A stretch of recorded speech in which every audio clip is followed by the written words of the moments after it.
Xoş gördük əziz dostlar. 2 avqust 2026-cı il Kiyev şəhərində saat 17-dir. 5-dir yəni saat. 20 Ağustos müharibənin 1621-ci günüdür. 20 müharibənin 4547-ci günü. Xoş gördük hər birinizə. Xəbəriniz var. Ukrayna Silahlı Qüvvələri təbii ki, Rusiya dərinliklərinə ağır zərbələr endiriblər. O cümlədən Engels hava limanına, o hava limanı ki, oradan ağır bombardımançılar, strateji bombardımançılar Ukraynaya ballistik raketlər atırdılar. Bununla bağlı məlumatınız var. Ondan əlavə Saratov demək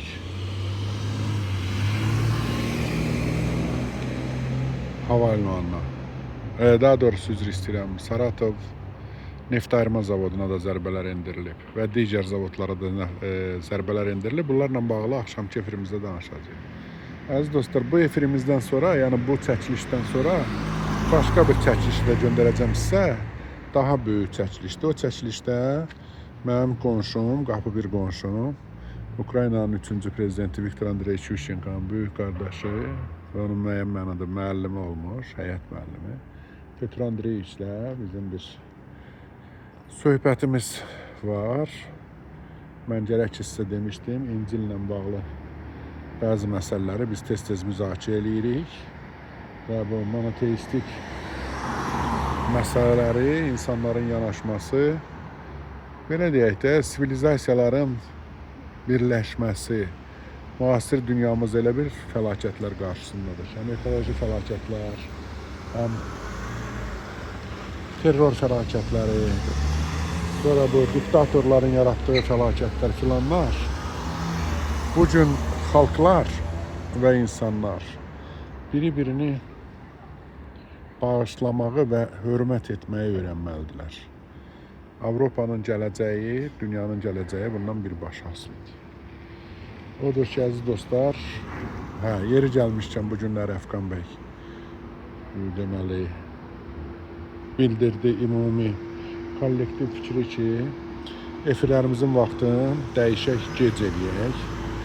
Çünki yay günüdür, hamı hələ evdə olmur. Çoxlu səbəblər göstərdi və doğrudan da mən də əmin oldum. Yeri gəlmişkən mənim ürəyimcədir. Çünki belə deyək də, mən axşam efirlərini tez eləməkdə məqsədim odur ki, güya insanlar yatsınlar, dincəlsinlər. Mən düşünmürdüm ki, insanlar belə deyək, gec olanda yaxşı baxa bilirlər, belə deyək, efirlərə. Deməli, nəzərə alınacaq, bu gündən başlayaraq axşam efirlərimiz hər halda bir neçə gün dəqiq belə olacaq. Deməli, axşam saat, Bakı vaxtı da saat 23-də, yəni 11-də olacaq. Bunu da yəni sizə bildireyim, əziz dostlar. Format dəyişmir, amma zamanın dəyişirik. Dediyim kimi, bizə şəxsən mənə belə daha əlverişlidir. Bəzən də mən öz işimi gücümü atıram ki, yəni insanlar istirahət eləməlidir, ona görə çalışıram. Bakı vaxtına saat 9-dan 10-dan gec olmayaraq efirdə olun. Belə bizə daha uyğundur. Deməli, nələr daha baş verir? Bəzi məsələlər aydınlaşıb ki, iri silah istehsalçıları deməli Ukraynanın ballistik silahının olmasında maraqlı deyirlər. Ona görə bəzi məsələlərdə müəyyən cığallıqlar baş verir. Bunu biz Petr Andreyevichlə danışdıq. O da oradan da təsdiq etdi. Onlar məlumatlı insanlardılar. Demək, belə bir şey var. Odur ki, bunlarla bağlı da sizlə danışarıq. Çünki bilirsiniz, silah bazarı ən böyük, ən bahalı bazar hesab edilir.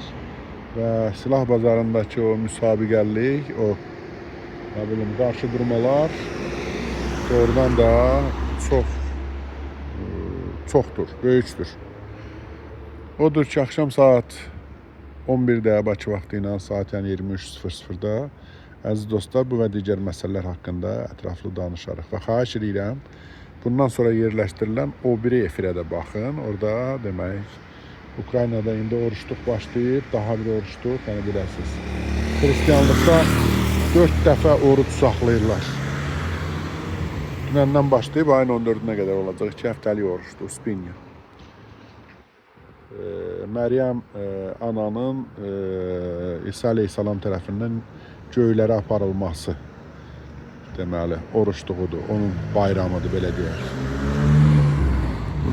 Hələ ki, əziz dostlar, bu qədər. Axşam görüşümüzdə bu və digər məsələlərə aydınlıq gətirəcəyik. Sağ olun, salamat qalın.